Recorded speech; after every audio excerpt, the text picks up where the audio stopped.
What's up, my comic comrades? Yes, it's Villains Month, and yes, the Black Adam movie dropped this week. But DC and writer Jeff Johns also gave us the finale of the Flashpoint Beyond miniseries, and let me tell you, it ends with a bang. So today we're going to give you an overview of issue 5 and the finale in issue 6. Even issue 5 has a big reveal, giving us the real name of the Joker. Something I never thought DC would tell us, but that's why you never say never. With that said, let's dive in and see how this epic miniseries comes to a conclusion.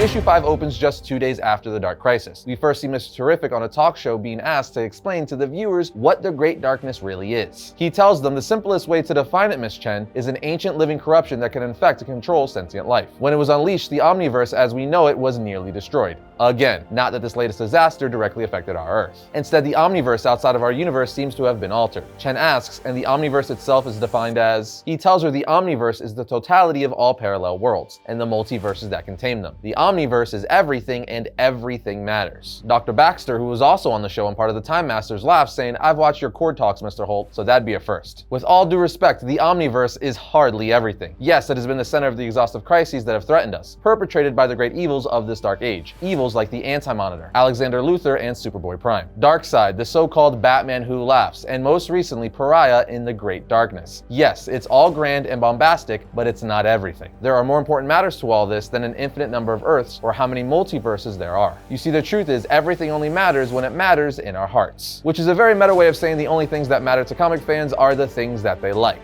But she goes on to say, let me explain. When you're referring to the Omniverse, you're referring to all of space, but not the other half of existence. Time. The Omniverse has been disrupted and transformed on a handful of occasions, but afterwards it stabilizes, including the metaverse, which is our universe and the one from which all the multiverses were born. At its core, the Omniverse and its multiverses are conceptual in nature, while hypertime is emotional. Therefore, hypertime is never stagnant because it reacts and changes with us, perpetually growing and splintering off into an endless number of timelines. Again, another meta way of saying that the DC universe is always changing depending on what us fans like and don't like. Because if we don't like something and the sales aren't good, they cancel it and try something else. Hence the countless DC reboots over the last 10 years. Dr. Baxter goes on to say, at every major personal crossroads, a choice is made. And it is at those times of great importance that the timeline can split. When that happens, new timelines are born within hypertime. And unlike parallel Earths that come and go like a Tinder date, these alternate timelines forever exist. Hypertime can be unpredictable, it can be violent, and it remains unexplored. That is where the Time Masters come in. We study temporal phenomena within hypertime while we do our best to police it. Essentially, the first few pages of this issue gives us a breakdown of how the DC Omniverse, Multiverse, and Hypertime work. But during the interview, Dr. Baxter teleports away as her watch goes off with Jeff saying, "Bonnie, it's Jeff. The lab's under attack. Rip's gone. I need help." Elsewhere, we see Bruce Wayne Batman meet up with Ra's al Ghul, who's alive even though he was thought to be dead. Ra's tells Batman that he has his father's ashes. Batman asks, "How did you get this?" He replies, "A member of the self-appointed Justice League Incarnate is an associate of mine. I read Korvac's journal, which I found in your cave, and I've done my research elsewhere, Bruce. You can still save your father, but you don't have much time to do it." We are then taken back to the Flashpoint one day after it was recreated, where Thomas Wayne is on his way to Arkham talking to himself, saying, "This was the Clockwork Killer's plan all along. Keep me distracted while she killed anyone who could change the past. But how is she alive? How did she know about any of it? And what does she want now?" Now remember, it was revealed last issue that Martha Wayne Joker is somehow still alive and is the Clockwork Killer that Thomas Wayne has been looking for. At this point, Oswald Cobblepot, Thomas Wayne's Alfred, calls him saying, "Boss, I read the files on Gilda Dent," basically telling Thomas that she's crazy. But Thomas says, "It doesn't matter. I know this doesn't make any sense to you, but it's all going to go away tonight. You've been a good friend to me, Oswald. Thank you." We are then taken back to Arkham, where Gilda Dent was just revealed to be the Two-Face of Flashpoint, as we see Martha Wayne Joker approach her and Gilda's son Dexter. Joker wants to kill Dexter, but before she could get a chance to do so, Thomas Wayne Batman comes crashing in, with Martha saying, "Hi, honey." The two then start fighting, with Batman shooting at her saying, "Why are you doing this, Martha? Why did you kill them?" referring to all the time-traveling characters. She swings her knife at him saying, "You'll find out." At this point, security starts coming saying, "Stop or we will shoot." But Batman just throws Martha in a cell and locks both of them in. Batman tells her, "This is just about us. You died." She then asks, "What are you referring to? When we last saw each other 30 years ago in Crime Alley?" "I've been wondering about that myself, ever since the man with the golden mask was talking about Bruce. I heard him while I hid within these walls. I made him tell me everything before I killed him. How this world was changed from what it should be. How Bruce became Batman, not you. And how the Joker, if you can imagine, the Joker was a man. His name is Jack Oswald White." Finally telling us the Joker's real name, which is insane. We actually did a whole episode on the Joker's name reveal from this issue and talked about the previous names he's gone by throughout the years, so you can check that out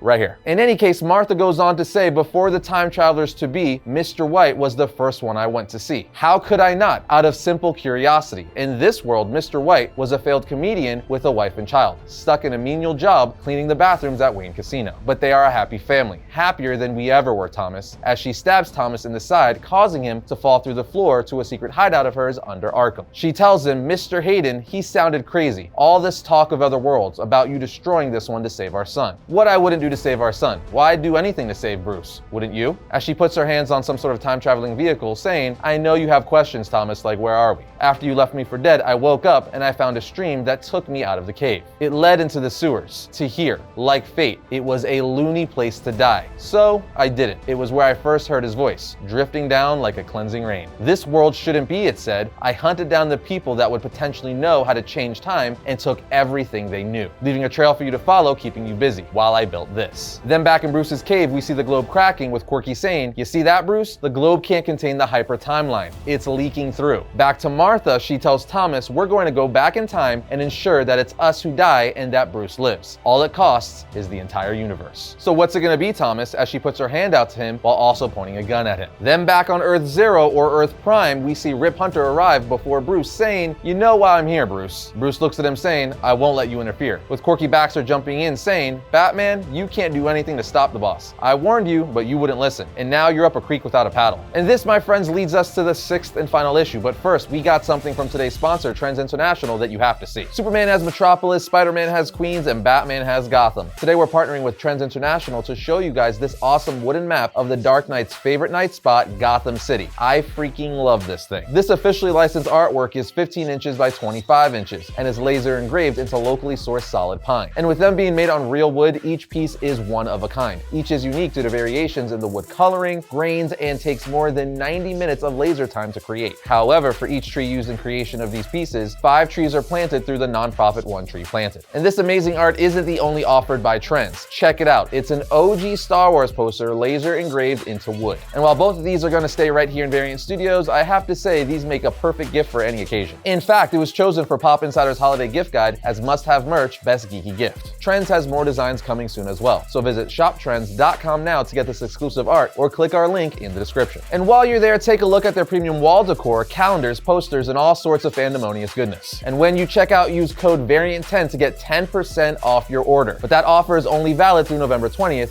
so get it while you can. Alright, issue 6 kicks off with Batman and Rip Hunter standing off in the Batcave, with narration from Batman saying, his name is Rip Hunter, Time Master. He calls everyone by their first name as if we're close friends of his. It drives Clark crazy. He's the most arrogant man I've ever met in my life. And considering I know Lex Luthor and Hal Jordan, that's saying something. The same goes for his fellow Time Masters, all of whom claim to know everything about everyone when it comes to the past, present, and future, including this 13-year-old boy, the younger brother of Rip Hunter's partner in crime, Dr. Bonnie Baxter. Corky's been lecturing me on the dangers of what I've done since I've activated the snow globe, warning me about Hunter's impending wrath. I stole the globe from the Time Lab with help of the only 2 criminals in the world who would recognize the watch that was stabilizing it. Both the watch and the globe are imbued with the chronal energy connected to Dr. Manhattan, which transformed them into temporal talismans capable of capturing and containing the Flashpoint, a timeline that was never supposed to exist. It's the only environment that can keep my father from evaporating into nothingness. So this narration finally explains to us what Bruce has been wanting with the snow globe this whole time. It's what's keeping his father and the Flashpoint timeline alive. Bruce then puts on his cowl saying, take the kid and go about your business, Rip. You don't want to challenge me.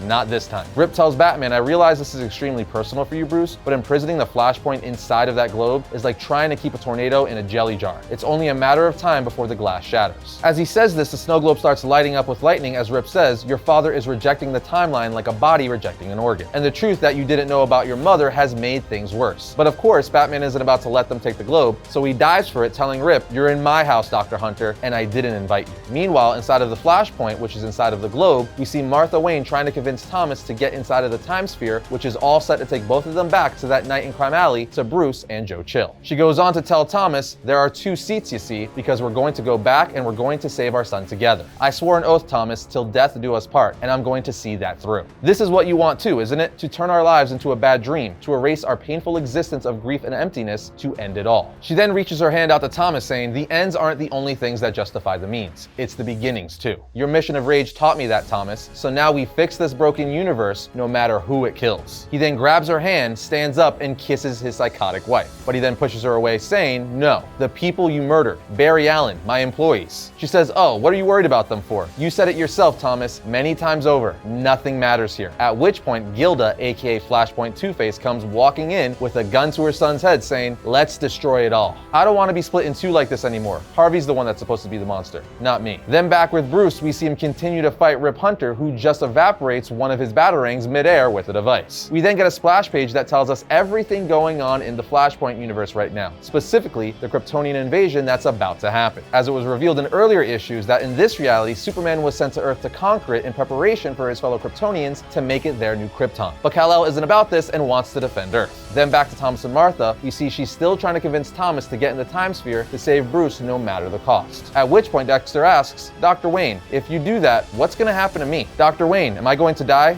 He just stares at Dexter for a second before looking down, saying, you won't die, Dexter. You'll never have lived. Thomas then turns to Martha saying, we have to stop this, the boy. But she says, nothing matters. No one will know. Thomas says, but it will have happened. Somehow, some way. She says, Thomas, just get in, please. But he tells her, we didn't have a choice to save Bruce that night, Martha, but now, right now, we do. She responds, you're asking me to choose him over our son? I can't. Thomas then says, I have to, as he jumps to save Dexter from his mother, at which point Gilda detonates a bomb, destroying the time sphere. Gilda then starts shooting Thomas and is about to shoot her own son while saying, my son isn't supposed to exist and neither are you. At which point Martha from behind snatches the gun from her and then shoots her in the head, killing her right in front of her son, with Martha saying, I realize that may have been a touch traumatizing. At this point, the previous explosion causes everything to collapse around them, but Batman, Joker, and Dexter are able to escape, hiding on a rooftop nearby, as they all hold hands like a brand new family as it snows. Then back in the Batcave, we see the light goes out in the snow globe, with Rip now holding it after Corky attacked Batman. Corky then says, the light went out. What's going on, Rip? We gotta get it back to the lab, right? Before Bruce Wayne screws the universe up. Rip answers, no. Corky asks, why not? And Bruce says, because my father proved you both wrong. Corky says, he's lying, but Rip says, no, Corky, the globe is stabilized, even with the living paradox imprisoned inside it. Rip Hunter then looks at Batman saying, you gambled the entire universe on your father accepting a world without you? Batman replies, I did. Rip says, irresponsible doesn't even begin to describe what you've done here, Bruce. Batman tells him, no, but the odds were in my favor. Rip says, explain. Batman responds, it was in his letter, referring to the letter from Thomas Wayne that Barry Allen gave Bruce at the very end of the first Flashpoint storyline. And then the comic proceeds to tell us what Thomas's letter to Bruce says for the first time ever. The fact that Jeff Johns did this full circle moment telling us what the letter said that made Bruce cry all these years later is amazing. The letter reads as follows. Dear son, there's only one thing I know about life. I know some things happen by chance, and some things happen because we make them happen. Barry Allen was once haunted by the past, but when he became the Flash, he left the ghosts behind him. He found love, a family, and for the first time ever, friends. Barry thought yesterday was behind him, but somebody wouldn't let him escape it. When Barry came to me for help, I turned him away. I'm not the hero of the story. I'm a man who's been corrupted by his unbearable pain. I'm a man who has too much blood on his hands to be called good. I'm a man who had nothing left to live for until the day I met the Flash. Your friend taught me we can't only live a life for those we've lost, we have to live a life for those we still have. If I got a second chance, I would hope I come to understand that, to live that, like you should, Bruce. That's all parents want for their children, what we never had. Your mother and I want you to be happy. Promise me you'll try, and I will too, wherever I am. Love you always, your father, Thomas. Come on. That is utterly and completely amazing. Anyway, as we get narration of this letter, we see Thomas has secretly taken Martha to live in a cell in his Batcave where he could tend her and hopefully rehabilitate her, while simultaneously taking Dexter on as his new Robin, as the two of them go on to fight the impending Kryptonian invasion. Meanwhile, we see the Time Masters talk about all the stuff that's happened with Bruce and Flashpoint, with Bonnie asking Rip, what do we do about Bruce Wayne? He says he's gonna have his hands full with his mother's family soon. Not warning him will be his punishment, teasing a future story with Bruce's mother's family. Bonnie then asks, what about the snow globe?